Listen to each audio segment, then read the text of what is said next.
Now, Islam is the fastest growing religion, even in the American prisons. Now, reports say that tens of thousands are converting each year to Islam behind bars, with many inmates saying that the faith brings them structure. This morning, we have a new installment of our series. We call it The State of Spirituality with Lisa Ling, telling the stories of Americans making their unique journeys of faith and spirituality. So Lisa's back with a story about Islam and a part of America where this religion is rapidly growing. Something remarkable is happening inside America's prisons. Thousands of inmates are embracing Islam every single year. When we asked AI to analyze why, it uncovered a powerful truth hidden behind bars. This isn't just a trend, it's a transformation. This is the story of why faith is spreading in U.S. jails and how artificial intelligence helped us understand why. Let's start with the data. According to research from the U.S. Department of Justice and Pew Research Center, thousands of inmates embrace Islam each year. Look at this clip. There's Texas, Ohio, Florida, Colorado. So US, all of these are from prison. They're all from prison. Prisoners from various jails sent these letters to an Islamic institution in the USA.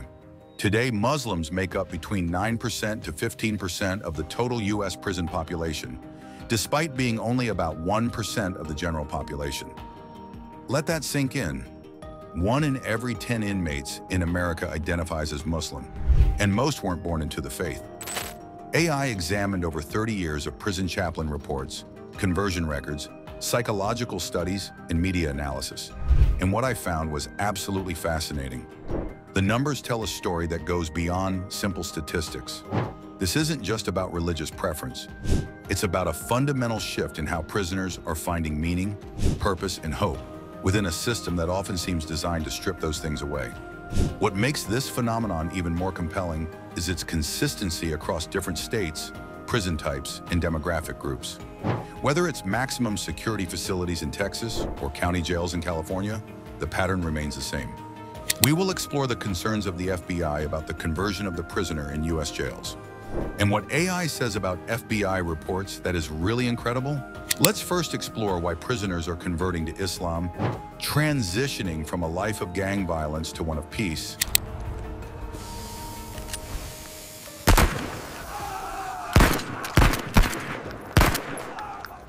And then we will analyze the backgrounds of those gang members who have recently embraced Islam during their jail periods. We asked ChatGPT to explain the reasons why gangsters are converting to Islam in prisons. ChatGPT broke down the main reasons why inmates are turning to Islam. Here's what it discovered, backed by patterns in prison data and emotional testimonies. Structure and discipline. Prison life is chaotic. Islam offers daily prayer, fasting, personal accountability, and a clear moral code. AI found this appeal especially to those from broken homes, gang backgrounds, or lives filled with chaos. The 5 daily prayers provide a rhythm that many inmates have never experienced. For men and women who grew up without stability, this structure becomes an anchor. Brotherhood and belonging Muslim inmates often form tight-knit communities. They pray together, eat together during Ramadan, and support each other. AI called it a tribe inside a system designed to isolate. In a place where trust is rare and relationships are often transactional, finding genuine brotherhood can be life-changing. Spiritual transformation. For many, jail is rock bottom. Islam offers forgiveness, rebirth, and direct connection with God without intermediaries. AI tracked language like peace, purpose, found myself in thousands of testimonies. The concept of starting fresh, of being forgiven for past mistakes, resonates deeply with those carrying heavy guilt and shame. Influence of Muslim chaplains and inmate dawah faith spreads peer-to-peer in jails. One inmate accepts Islam and becomes a mentor to 10 more. Many Muslim chaplains, some former inmates themselves, guide others toward positive change. These chaplains understand the prison experience intimately, making their guidance particularly effective. Unlike some religious programs that feel performative, Islam's emphasis on sincerity and personal relationship with God appeals to those who've been burned by insincere institutions. The message is clear: regardless of your past, you can change. Artificial intelligence doesn't just analyze numbers, it understands patterns of human emotion. It uncovered some of the most powerful stories from prison interviews. Meet Mr. John Anderson, a murder convict who found Islam during his time in prison. Originally involved in gang violence and serving a lengthy sentence for his crimes, Anderson underwent a profound spiritual transformation while incarcerated. During his years behind bars, he began reading about Islam, immersing himself in religious texts and teachings that would ultimately change the course of his life. As he delved deeper into Islamic principles and practices, Anderson found himself drawn to the faith's emphasis on redemption, personal accountability, and spiritual growth.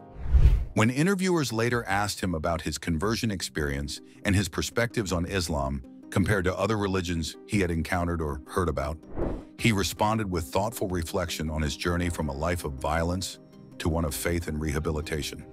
Why Islam and not further into Christianity or Judaism or another faith? And I spent my years in prison learning about other faiths. So I knew a lot about them, and it was like Islam was the only one that made sense for me. Listen to the story of Aziz. The primary reason for Abdul Aziz's conversion to Islam was a profound spiritual awakening that occurred while he was in prison. After his arrest brought his life of crime, drugs, and partying to an abrupt halt, he found himself in a void, questioning his existence and searching for a deeper purpose. It was in this moment of vulnerability and reflection that he heard the Adhan, the Islamic call to prayer, for the first time.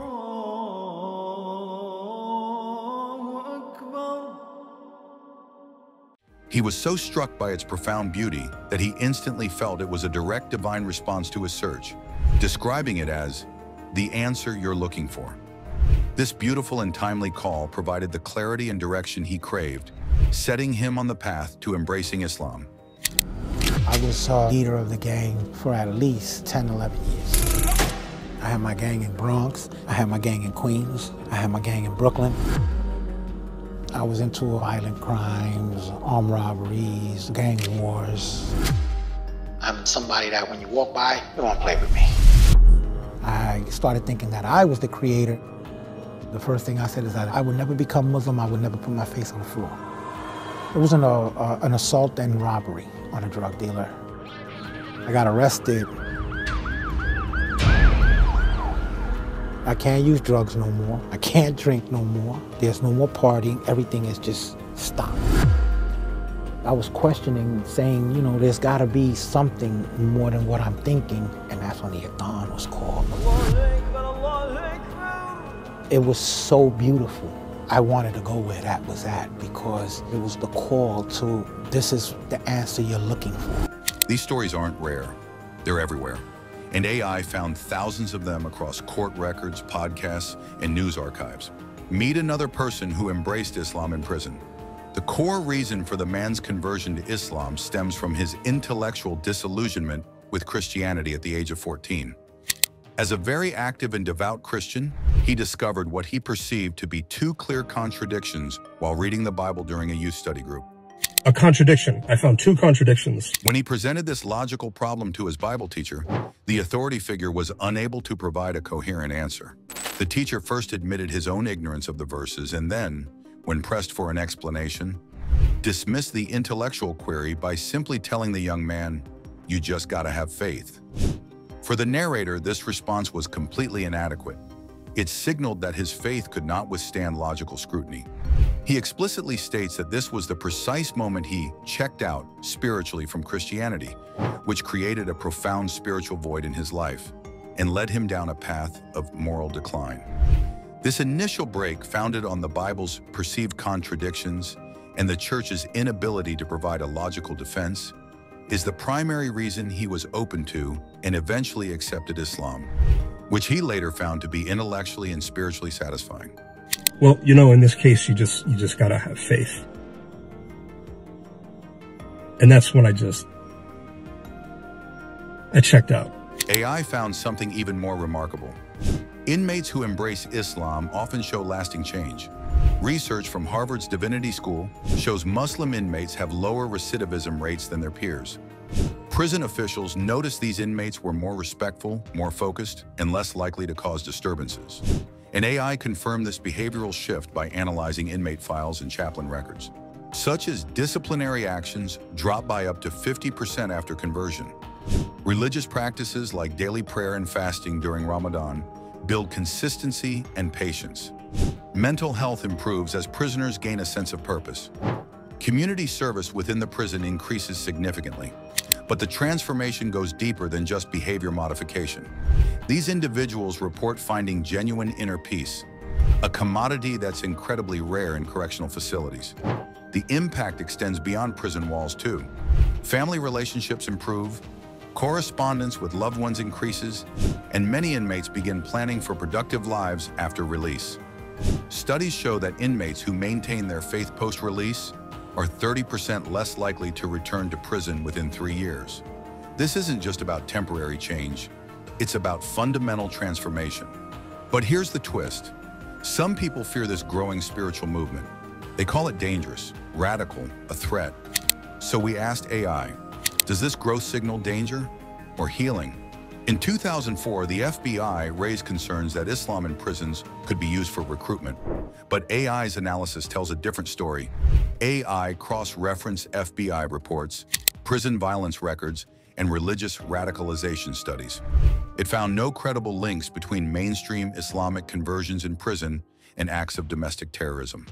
Instead, it found something else: peace replacing anger, knowledge replacing ignorance, faith replacing fear. The Islam being practiced in American prisons is largely mainstream Sunni Islam, the same practiced by millions of Americans outside prison walls. These aren't radical movements. They're communities focused on personal growth, education, and positive change. AI's conclusion was clear. Islam in American prisons represents hope and healing, not a threat. In fact, prison administrators across the country have noted that Muslim inmates often become some of their most cooperative and rehabilitated residents. Rather than creating problems, these programs seem to solve them. In a place meant to break the human spirit, faith is helping rebuild it. AI uncovered the truth. This isn't just about religion, it's about redemption, discipline, brotherhood, and a path forward for those society gave up on. Every year, thousands of men and women behind bars discover something unexpected. They walk into prison angry, lost, hopeless, and walk out transformed. What we're witnessing isn't just religious conversion, it's human restoration. In a system that often focuses on punishment, something beautiful is emerging: hope, purpose, and the belief that no one is beyond redemption. This is more than a story about Islam in prisons. It's a story about what happens when we give people a chance to change. And sometimes that change begins with faith.